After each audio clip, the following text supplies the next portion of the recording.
जय हिंद साथियों। जैसा कि आप सभी देख पा रहे हैं कि आज हम एयरफोर्स ग्रुप वाई का फिर से आपका क्लास 15वीं क्लास है। ठीक है, तो आज हम क्लास स्टार्ट करने से पहले बस 1 मिनट लेंगे आपका, या फिर उससे भी कम। आज हम बात करने वाले हैं कि भाई साहब अभी तक अगर आप नहीं जगे हो तो जग जाओ। ठीक है, क्योंकि अब आपका एग्ज़ाम का डेट भी आ चुका है। सारी तैयारियां, ठीक है, एयरफोर्स की तरफ से हो चुकी होंगी कि भाई साहब कैसे क्या क्या कंडक्ट कराना है। ठीक, तो अब आप अगर अपने आप को तैयार नहीं कर पाए तो फिर कहीं से भी अगर चूक हो गए तो वहाँ भी आपको इसका खमियाजा भुगतना पड़ेगा आपको एग्जामिनेशन हॉल में। ठीक है, तो चलिए फिर बिना देर किए आज ये 15वां क्लास का पहला क्वेश्चन हम लोग देखते हैं। बहुत ही सरल और बहुत ही शानदार तरीके से हम लोग देखेंगे सारे क्वेश्चन को। तो इसलिए प्लीज़ एक बार आप सभी क्वेश्चन स्टार्ट करने से पहले मैं आप सभी को बता दूं कि आप सभी शेयर कर दें सभी स्टूडेंट के बीच में, ताकि हर वो स्टूडेंट जुड़ जाए इस सेशन से। ओके, तो चलिए फिर, और हर एक स्टूडेंट कमेंट करिएगा। ठीक है, क्वेश्चन का आंसर जब तक आप कमेंट नहीं करोगे तब तक आपको कैसे पता चलेगा कि हाँ भाई साहब आप भी कुछ जानते हो, है ना। तो अपने आप को कॉन्फिडेंस लाने के लिए आप हर एक क्वेश्चन का सॉल्यूशन करिए, बनाइए और आंसर करिए। नहीं बना, गलत बना तो आप देखो। ठीक है, तो चलिए फिर चलते हैं हम आज के पहले क्वेश्चन की तरफ। और इस तरीके से आपके सामने ये पहला क्वेश्चन और बहुत ही शानदार क्वेश्चन है, बहुत ही सरल सवाल है। कह रहा है कि दो संख्याओं का योगफल दिया गया। ठीक है, इसमें दिया गया कि दो संख्याओं का योगफल 128 है तथा उनका भागफल 3 है, यानी कि भाग देने पे 3 है आता है। तो इन संख्याओं का अंतर क्या है? तो जाहिर सी बात है, तो हम पहले क्या करेंगे कि मान लीजिए अगर एक संख्या a है तो एक संख्या b है। हम a को बड़ा दिखा देते हैं, चूंकि भागफल वाली बात है तो भाग देंगे। तो हम a बाई बी करेंगे तो वो कितना आएगा? अपना 3 आएगा। इसका मतलब क्या हुआ कि a जो है वो अपना 3b के बराबर होगा। क्लियर है? a जो है वो अपना किसके बराबर होगा? 3b के बराबर होगा।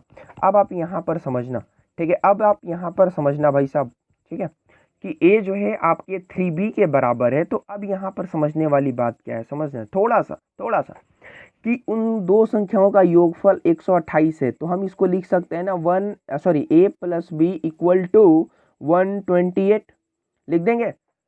हम a plus b equal to 128 लिख देंगे। क्या हम इस a वाले के जगह पे हम ये 3b पुट नहीं कर सकते? क्या पुट कर सकते हैं? क्यों? क्योंकि a जो है वो 3b के बराबर है। तो हम इस वाले a के जगह पे अगर हम यहाँ पर 3b पुट कर देंगे, अब जोड़ेंगे तो क्या होगा? अपना 4b इक्वल टू कितना आएगा बताना आप? 128 आएगा।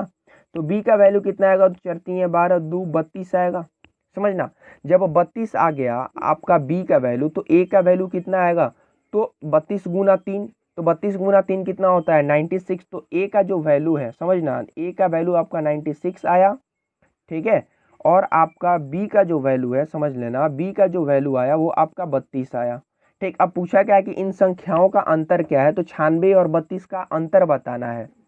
तो आप क्या जानते हो? 96 में से, ठीक है, 32 को घटाओगे, 32 को माइनस करोगे तो आप, तो आपका क्या आएगा आंसर? 64 आएगा।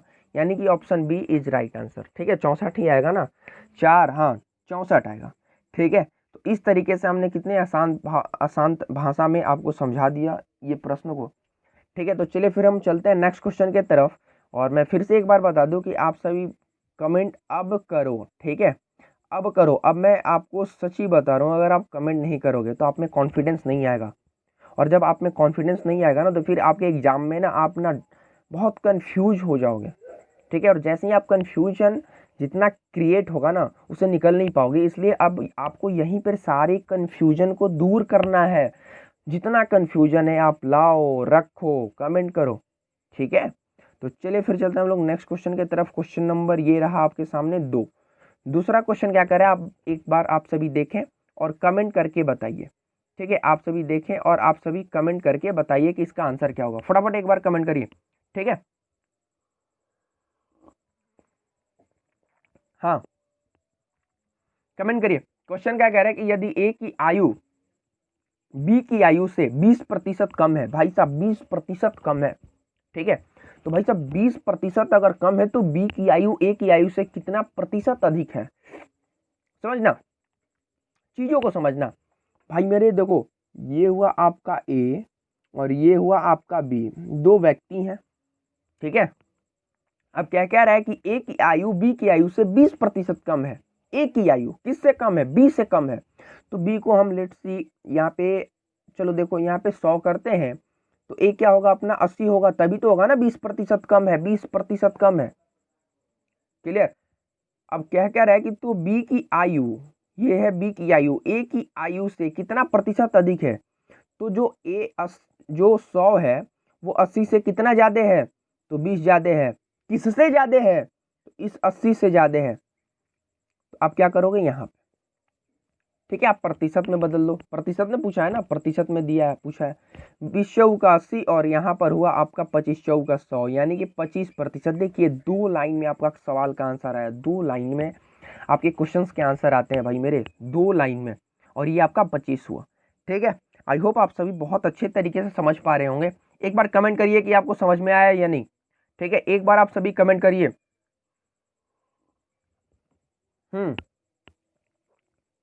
चलिए, तो चलिए भाई साहब देखते हैं आप लोग क्वेश्चन नंबर 3।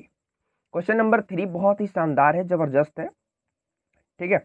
अगर हमसे पूछो, क्वेश्चन पूछो तो देखो आप सभी, देखो एक बार क्या है क्वेश्चन, क्या है देख लेना एक बार कि एक व्यक्ति है, एक व्यक्ति है, एक साइकिल को 1400 रुपये में खरीदता है। चलो भाई साहब 1400 रुपये में आप खरीद लिए और उसे 15% के लॉस पर बेच देता है। बहुत ही आसान है, बहुत आसान है, ठीक है।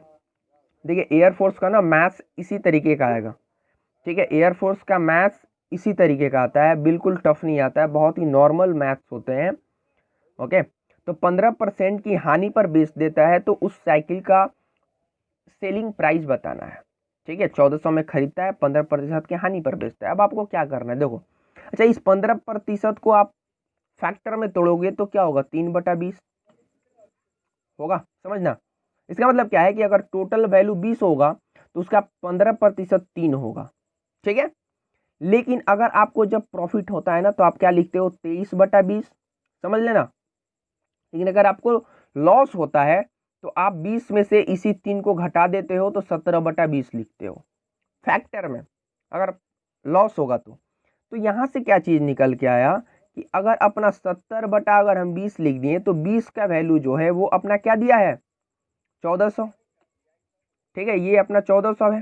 तो अब आपको क्या करना है, 1400 को अगर आप 1 का वैल्यू निकालोगे तो क्या होगा, 0 से 0, ये हुआ 7, यानी कि 70 होगा, ठीक है। और आप 70 को 17 से मल्टीप्लाई करोगे तो क्या होगा, 0 का 0 हो जाएगा, ठीक है।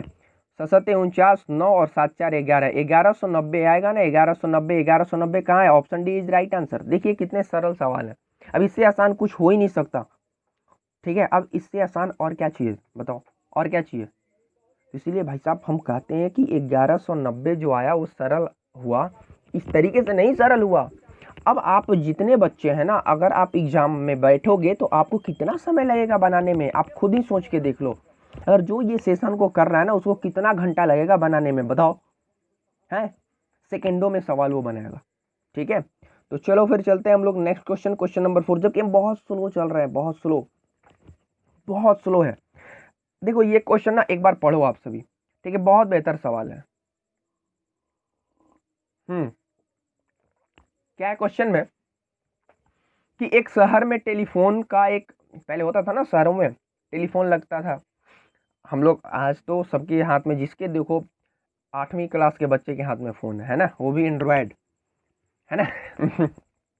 तो उस टाइम तो भाई चिट्ठी था, उसके बाद से आया आपका टेलीफोन आया, उसके बाद से वो नोकिया का सब सेट आए, उसके बाद से आपका फ़ोन आया, एंड्रॉयड आया, 4G 3G 2G जो हो।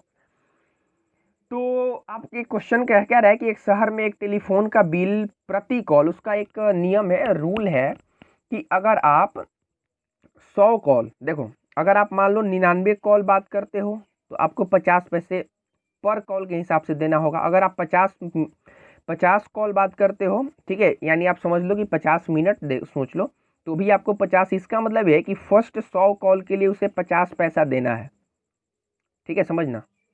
फिर क्या कह रहे हैं ना क्वेश्चन में कि फिर जब आप 100 कॉल बात कर लेते हो, मान लो यहाँ से यहाँ तक 100 कॉल के लिए आपको 50 पैसे देना है, फिर यहाँ से यहाँ 100 कॉल के लिए, ठीक है, ये ऊपर में हम कॉल लिख रहे हैं 100 मिनट या कॉल समझ लो, 100 कॉल के लिए आपको 25 पैसे देना है। अगर अगर होता है ना कोई कोई मान लो कुछ घंटा बतियाना चाहता है ना, जैसे आजकल के जो है वो जब तक 1-2 घंटा बात नहीं करेंगे मज़ा नहीं आता है, तो उसी तरीके से अगर आपको घंटा में बात करना हो तो उस टाइम भी है ना। अब मान लो यहाँ पे अगर आप 200 कॉल बात करते हो तो इसके लिए आपको 20 पैसे देना होगा। क्लियर है? तो कहने का मतलब ये है प्रति कॉल याद रखना। तो वो 80 रुपया कुल कितने कॉल होंगे ये बोल रहा है कि अगर मान लो आप 80 रुपया उसको चुकाते हो तो कितने कॉल होंगे। ठीक है, तो जाहिर सी बात है कि अगर आप 100 मिनट बात करोगे तो ये 50 रुपया हो जाएगा। क्यों? क्योंकि आप जानते हो ना 100 पैसा बराबर 1 रुपया होता है, तो 50 गुने आप पहले 100 करो और फिर आप 100 से भाग दो, तो उससे अच्छा है कि हम डायरेक्ट लिख दें ना 50 रुपया होगा। ठीक है, अगर आप 100 कॉल बात करोगे, स्टार्टिंग का आप अगर 100 कॉल बात करोगे, ठीक है, तो आपको 50 रुपया देना होगा, समझ लेना। प्लस फिर अगर आप 100 कॉल बात करते हो तो आपको 25 रुपया देना होगा। यहाँ पे हम 25 कर लिए, लेकिन हमको तो टोटल 80 रुपया ही देना है, समझना। तो और हमको 5 रुपया के बात करना है ना, और हमें 5 रुपया का ही ना बात करना है, चूंकि 75 रुपया का तो हम बात कर चुके हैं। तो अब इस एक मिनट का 20 पैसा लगता है। ठीक है, तो 1 रुपया में हम 5 मिनट बात करेंगे ना, 1 रुपया में 5 मिनट बात करेंगे, तो 5 रुपये में कितना मिनट बात करेंगे, तो 25 मिनट बात करेंगे, तो अपना 80 रुपया चुका देंगे, समझ लेना। तो यही है ना, 80 रुपया में हम कितना देर बात किए, 100 मिनट और 25 मिनट, यानी 225 मिनट, यानी option c is right answer. देखिए कितना सरल सवाल है, कितना लाइन लिखे आप, कितना डिजिट लिखे, बताओ, इतने आसान हम बताएं आपको। तो इसी तरीके से सर आपको हर एक क्वेश्चन पे ध्यान देना होगा। ठीक है, चलो फिर क्वेश्चन नंबर 5 का आप सभी आंसर दो। किसी परीक्षा ए बी सी के कुल 250 अंक प्राप्त हैं, ए बी सी को, ठीक है, ए है, एक बी है और एक सी है, इनको 250 अंक प्राप्त हुआ। भाई साहब बहुत कमजोर थे क्या, या फिर एग्जाम ही हुआ था बहुत कम नंबर का? चलिए, तीनों को मिला के 250 नंबर प्राप्त हुए। अब क्या कह रहा है कि ए एवं सी ने 188 अंक प्राप्त किया, ए और जो सी है वो 188 अंक प्राप्त किया। ठीक है, ये 250 है, समझ लेना। फिर क्या है कि बी और सी ने, बी प्लस सी जो है वो अपना 132 नंबर लाया, चलो लाया। सी को कितना अंक प्राप्त हुआ, तो सिंपल सा बात है, हम इस वाले पार्ट से हम क्या करेंगे, ए और सी का अगर 128 नंबर आया है तो ए और सी वाले इस वाले पार्ट को हम पुट कर देंगे ना। जैसे ही आप पुट करोगे तो आपको क्या मिलेगा, आप 250 में से ए और सी को पुट करके और बी का वैल्यू तो निकाल सकते हैं ना। तो 250 में से हम अगर 188 को अगर हम माइनस कर देंगे तो बचेगा कितना, आप बताओ, 50 उधर और 12 इधर, 62 बचेगा। तो भाई साहब अपना 62 आया, किसका आया, तो बी का नंबर आ गया 62, और इस बी और सी जब थे एक साथ तो 132 नंबर लाए थे, तो सी का कितना आएगा, तो बी वाले जो 62 था, बी का तो 62 आया था, तो इस वाले चीज को अगर हम 132 में से माइनस करेंगे तो अपना क्या आएगा बताओ, 70 आएगा। यानी कि सी को कितना मिला था, 7 6 13, हाँ 70 आएगा, और 70 यानी कि 70 सी को मिला है। ठीक है, यानी कि option D is right answer, समझे। देखिए देखिए इसमें क्या किए हैं हम, कहाँ हिस्ट्री ज्योग्राफी दिख रहा है आपको, बस नंबर है। जब मैथ्स है तो क्या लिखना है यार, कि ए को मिला हुआ को का क्यों लिखना है बताओ, प्राप्त अंक क्यों लिखना है, डायरेक्ट डिजिट से खेलना सीखो। ठीक है, डेटा से खेलो, मैथ से डेटा से खेलो। चलिए फिर क्वेश्चन नंबर 6 क्या है कि दो संख्याओं का मसौ 8 है तो लसौ क्या होगा। हमेशा आप रखना, याद रखना कि जो एचसीएफ होता है ना, एचसीएफ और जो एलसीएम होता है ना, हमेशा एचसीएफ एलसीएम को भाग दे देता है। बात आई समझ में। तो 8 के 24, तो लसौ नहीं हो सकता है ना, पूछा है, तो जो इसमें से भाग नहीं लगेगा वही इसका लसौ नहीं होगा। तो 24 तो कट जाएगा, 48 भी कटेगा, 8 7 56 भी होता है, लेकिन 60 होता है क्या, नहीं होता है ना। तो option D is right answer, यानी कि 60 इसका कभी एलसीएम नहीं होता। ठीक है, अब चलो ये क्वेश्चन थोड़ा सा टेढ़ा है पर मैं समझा दूंगा।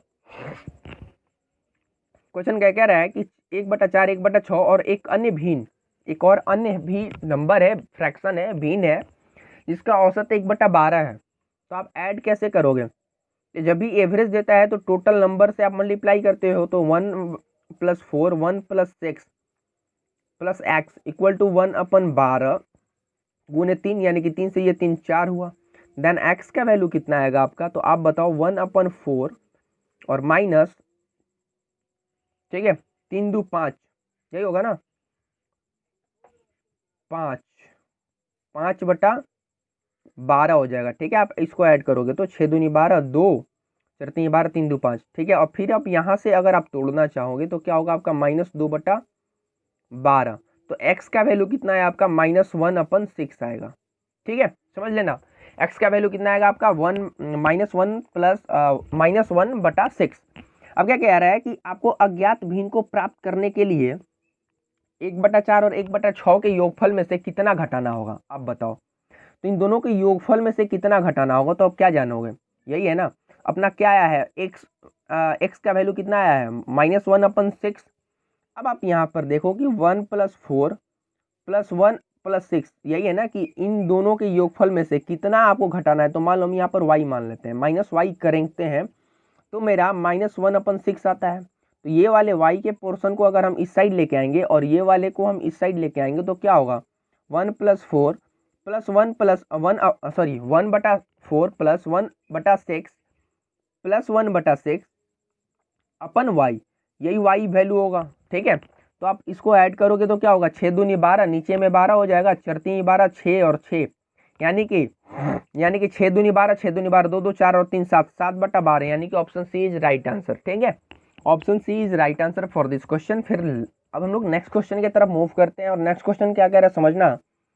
ठीक है, जब भी इस तरीके का क्वेश्चन हो तो आपको कुछ नहीं करना होता है, आप पहले लिख लो, यहाँ पर लिखो आप 2 3, फिर आप 4 5 लिखो, फिर आप 5 और आप 6 लिखो, फिर एक लंबा सा लाइन खींचो और यहाँ पर लिखो आप A B C और D। ठीक है, यही दिया था ना ABCD। अब आपको क्या करना है, आपको कुछ नहीं करना भाई साहब। अब देखो यहाँ पे हुआ बिंदी बिंदी दे दो, चूंकि रेशियो है ना तो देना होगा। अब देखो, जब आप इस वाले पार्ट को टोटल मल्टीप्लाई करोगे तो 5 का 20 दूनी 40 आएगा, ये आपका A हो जाता है। फिर इस वाले टोटल पार्ट को अगर आप मल्टीप्लाई करोगे तो क्या होगा, 5 3 15 6 90, यानी ये अपना 90 हुआ, ख्याल रखना। ठीक है, अब आपको क्या करना होता है, जैसे ही आप ये 90 लाए, समझना, आप 90 आया आपको, तो फिर अब आपको क्या करना होता है कि ये जो A आया है ना 40, इस 40 वाले को 40 लिखो यहाँ पे, और B लाने के लिए आप 2 से, ये वाले चीज से 2 से क्या करो, आप भाग दो, और ये जो 3 है ना B, इस B वाले पार्ट को आप क्या करो, यहाँ पे मल्टीप्लाई करो, तो 20 दूनी 40 और 20 3 60, तो B कितना है आपका 60 आ गया। जब आपका 20 60 आएगा तो आप इस 4 से फिर इसको क्या करोगे, भाग दोगे। तो इस 60 को अगर आप 4 से भाग दोगे तो क्या होगा, 15 चौके 60 और 15 5 75, ये आपका 75 हो गया। ठीक है, बस आप छोड़ दो। अब आप इसका रेशियो निकालो, कटेगा तो देखो कट रहा है, तो ये होगा आपका 5 8 है 40, 8 बार में 12 5 का 60, ये 12, थोड़ा सा कलर चेंज कर लेते हैं, ठीक है, फिर प्रॉब्लम होगा। देखो ये अपना क्या हुआ, ये आपका 8 हुआ, ये हुआ 12 5 60, ये हुआ 15, और ये हो गया आपका 18 5 90। ठीक है, 8 12 15 और 18, यानी कि option c is right answer. ठीक है, 8 12 15 18, option c is right answer for this question. तो फिर हम लोग चलते हैं नेक्स्ट क्वेश्चन की तरफ। ये इस टाइप के क्वेश्चन जब भी हो ना तो आप इसी तरीके से कर लेना। ठीक है, तो चलो फिर अब नेक्स्ट क्वेश्चन क्या कर रहा है कि एक संख्या के 4 गुने में जब हम 15 जोड़ देते हैं, इसको ना क्या करेंगे ना हम लोग, क्वेश्चन के ना ऑप्शन एलिमिनेशन लगाएंगे मेथड। ठीक है, देखो कैसा लगता है। एक संख्या है जिसके 4 गुना में जब 15 जोड़ दिया जाता है, तो वो जो संख्या है ना उसी संख्या के 5 गुने से 5 कम होता है। ठीक है, तो अगर मान लो वो संख्या 10 है, तो 10 चौके 40 और प्लस 5 15 अगर आप जोड़ोगे, देख लो सीख लो, तो ये 55 होगा, होगा ना। तो क्या 10 5 55 में से -5 करने पे, 10 5 50 में से -5 करने पे क्या 55 आएगा क्या, कभी नहीं आएगा। तो बिल्कुल ये 10 नहीं हो सकता है ये नंबर। ठीक है, अब हम जिक्र करते हैं ये 15 पे, ये ओरली कर सकते हो आप, 15 चौके 60 और 15 75 होगा, ठीक है। और फिर अब दूसरे लाइन पे गौर फरमाओ कि 5 गुने से 5 कम होती है, तो 15 पाँचे 75 और -5, तो ये तो 70 आ जाएगा। क्या ये दोनों बराबर है? बिल्कुल नहीं है, तो ये भी नहीं होगा। अब आप चलो 20 पर गौर फरमाओ, 20 चौके 80 और 15 क्या होता है? 95 होगा। और 20 के 5 गुना से आप -5 करोगे तो 95 आ रहा है, देखो तो 20 पाँचे 100 और -5 95 आ रहा है, तो बिल्कुल 20 हो सकता है। लेकिन अपने मन को तसल्ली मिल जाए इसलिए आप 25 को भी चेकआउट कर लो, तो 25 चौका 100 और 115 होगा, ठीक है। 4 गुने में 15 जोड़ के, और 25 पाँचे 125 -5 तो क्या होगा? 120 होगा। तो क्या ये दोनों बराबर है? बिल्कुल नहीं है। तो आपका ऑप्शन सही क्या हुआ? सी, यानी कि 20 करेक्ट आंसर होगा, ठीक है। चलो फिर, ये हुआ आपका 10वां क्वेश्चन और इस सेशन का लास्ट क्वेश्चन कि ए अपने आय का 20% मकान किराया पर, तो मान लो अगर ए 100 रुपया कमाता था तो 20 रुपया वो मकान पे खर्च किया, तो बचा कितना? उसके पास 80 रुपया। अब 80 का 70% जो है वो घरेलू मद पर खर्च करता है, तो बचा है कितना? 38 के 24, 30% उसके पास सेविंग हुआ, तो 38 के 24 यानी कि 24 रुपया उसके पास सेविंग हुआ, और 24 का वैल्यू आपको कितना दिया हुआ है? बचत 3600, ठीक है। तो उसका आय यानी कि 100 का वैल्यू पूछा है। सिंपल सा बात है, देखो क्या करना है आपको, 24 का वैल्यू 3600 है, तो 1 का वैल्यू निकालेंगे तो हम यहाँ पे 24 से भाग देंगे, और यहाँ पे फिर से हम 100 कर लेंगे, चूंकि अपना टोटल निकालना है, ये 100 का वैल्यू निकालना है हमको। तो 12 दूनी 24 और बरती आई 36, यहाँ हुआ आपका 300, और ये 2 से आप जाएगा तो यहाँ पे हो जाएगा आपका 50, बचती आई 15 पे 3 गो 0, यानी कि option c is right answer for this question. तो ये इस तरीके से हम लोगों ने 10 क्वेश्चन को बहुत अच्छे तरीके से हम लोगों ने सीखा। आई होप आप सभी बहुत अच्छे से समझ पाए होंगे हर एक क्वेश्चन को। देखिए मेरा एक फंडा है, क्लियर फंडा है, ठीक है, कि आप सभी को ना वो हर एक चीज़ों को दे देना, ठीक। ये एक योद्धा एक ऐसा प्लेटफॉर्म है ना जहाँ पे आपको बेहतर बेहतर चीज़ें मिलेंगी, इसलिए आप सभी जितने स्टूडेंट न्यू स्टूडेंट जुड़े हुए हैं वो चैनल को सब्सक्राइब कर लें, और बेल आइकन जो होता है ना इस तरीके का, उस वाले घंटी को आप प्रेस करोगे तो 3 ऑप्शन आएगा। एक आएगा आपका नन, ठीक है, और एक आएगा आपको पर्सनलाइज, और एक आएगा आपको ऑल, ठीक है। तो आप ऑल के मोड में बेल आइकन को प्रेस करिएगा, ठीक है। पहले आप सब्सक्राइब करना, ठीक, आप सब्सक्राइब करोगे फिर आप बेल आइकन को प्रेस करना, बेल आइकन को ऑल के मोड में रखना, ताकि हर एक लाइव क्लास का आपको नोटिफिकेशन क्या हो, मिल जाए, ठीक है। तो फिलहाल के लिए इतना ही। मैं एक बार फिर से बता दे रहा हूँ जाते जाते कि आप सभी का एग्जाम का डेट आ चुका है, इसलिए आप सभी थोड़ा सा भी कसर मत छोड़ना, और थोड़ा सा भी भाई साहब अगर कसर छूट गया ना तो बहुत पूरे मतलब बहुत बेरोजगारी का आलम ये है कि पूरे जीवन ना आपको बैठ के रोना होगा। तो इसलिए एक भी कसर नहीं छोड़ना, खुद को झोंक देना, इस बार नहीं तो कभी नहीं, बस यही सोचिए कि इस बार नहीं तो कभी नहीं, ये सोच के बैठ जाओ। जहाँ बैठते हो पढ़ने, टेबल कुर्सी जो लगाना है लगा लो, लेकिन अब इस बार आपको रिजल्ट देना है, आपको जॉब लेना है, ठीक है। तो चलिए अभी के लिए फ़िलहाल इतना ही। जय हिंद, मिलते हैं कल।